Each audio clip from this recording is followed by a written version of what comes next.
motivated, free spirit, independent, hustler.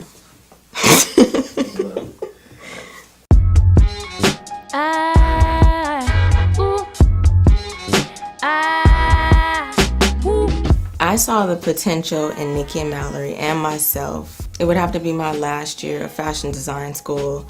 I promise I was just at school to kill time and just to figure it out.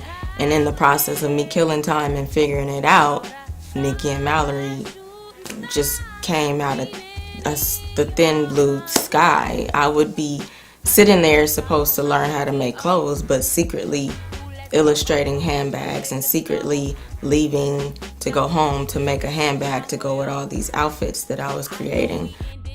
I didn't know why. I just always figured you can't have an outfit without a dope handbag or, dope shoes. So it was just something that I found myself doing.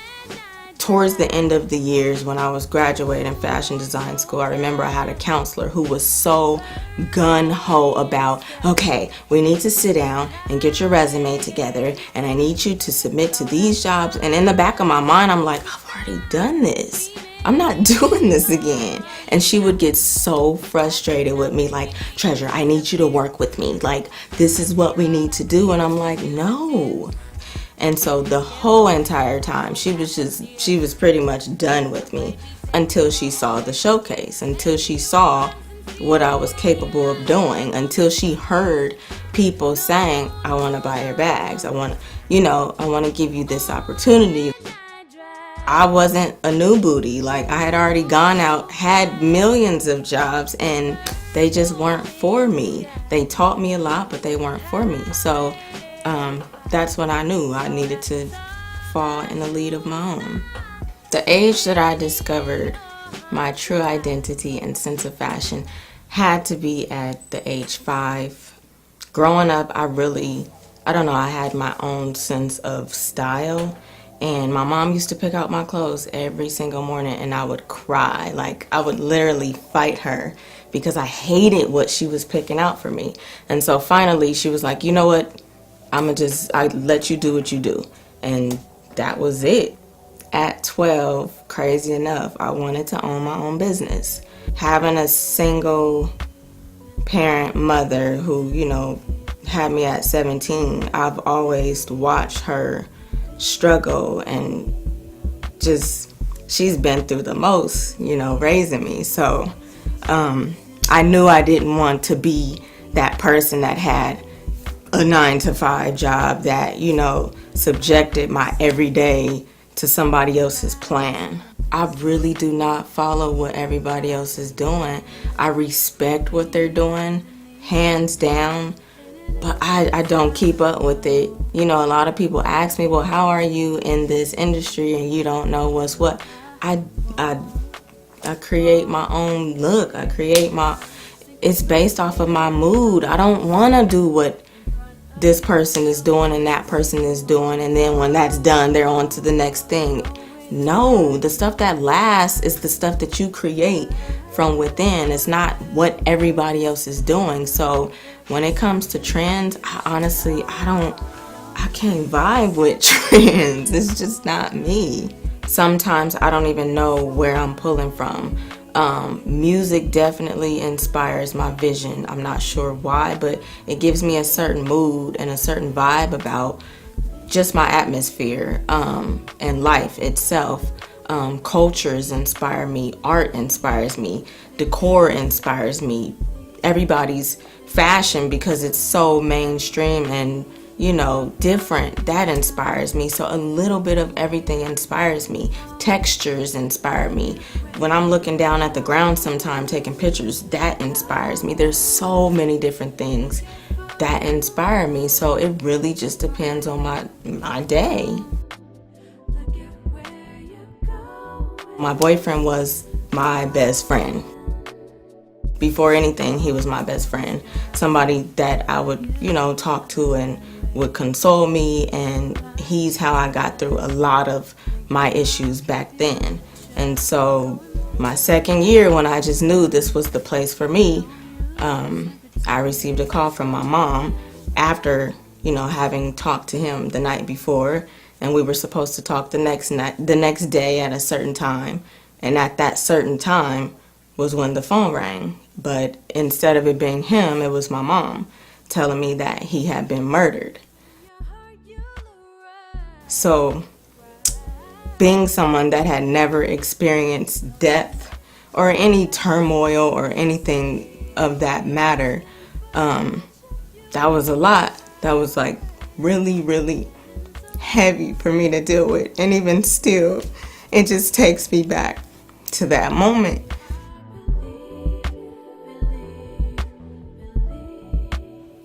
After that, I had issues. I had a lot of personal issues just with life and trying to figure out what my true purpose was.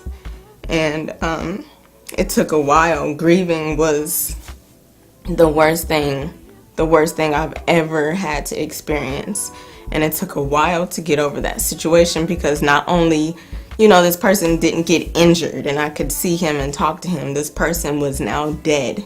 And the one thing that fulfilled me was now gone. And so coming back to California, first it was a confirmation from God, like you said, if something detrimental happens, right? So this is as detrimental as it gets.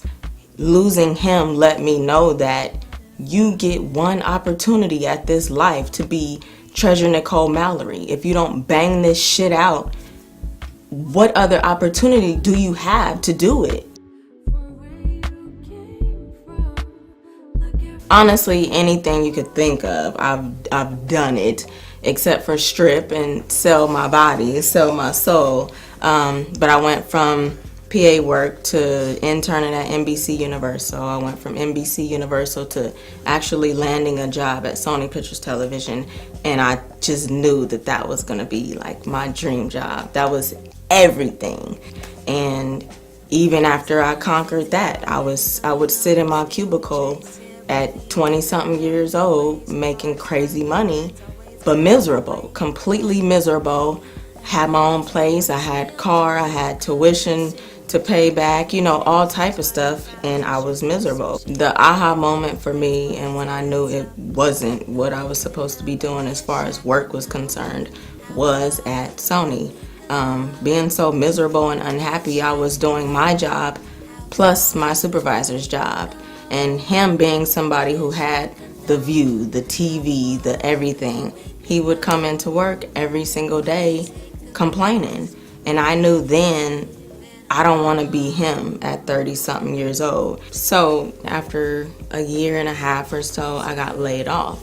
And of course, for everybody else that's been there 15, 16 years, that's like the end of life for them. But for me, it was the beginning, because I knew that there was something else out there for me. And I just remember being sat down in this huge conference room, and they literally talk to you like it's death, like talking about your severance and all these different things. And the whole time I'm just sitting there with a smile on my face, and they asked about my smile, and I remember saying, one door closes and another one opens. This is not for me. So, you might need to give this prep talk to somebody else, but I'm good.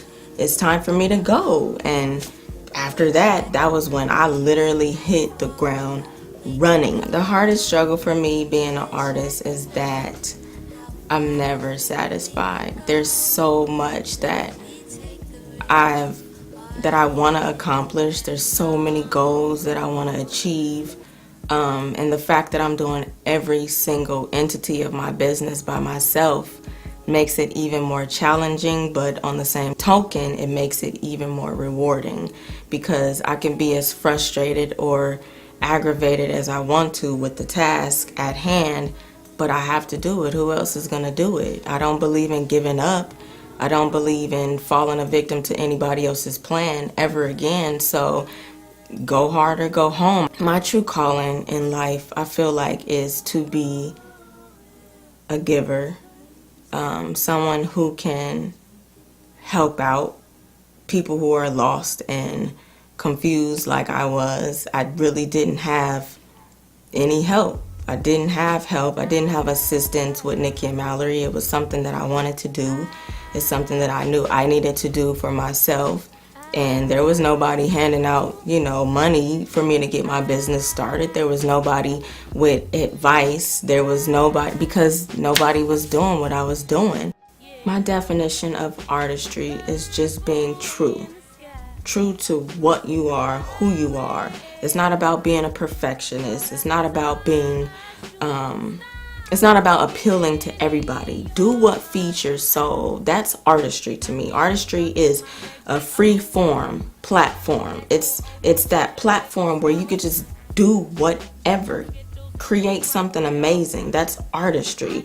Putting your soul into it, whether people adapt to it or not. That's artistry. Who cares who likes it or who doesn't? As long as you're feeding your soul, as long as you're putting out there what drives you, what motivates you, what inspires you, that's artistry.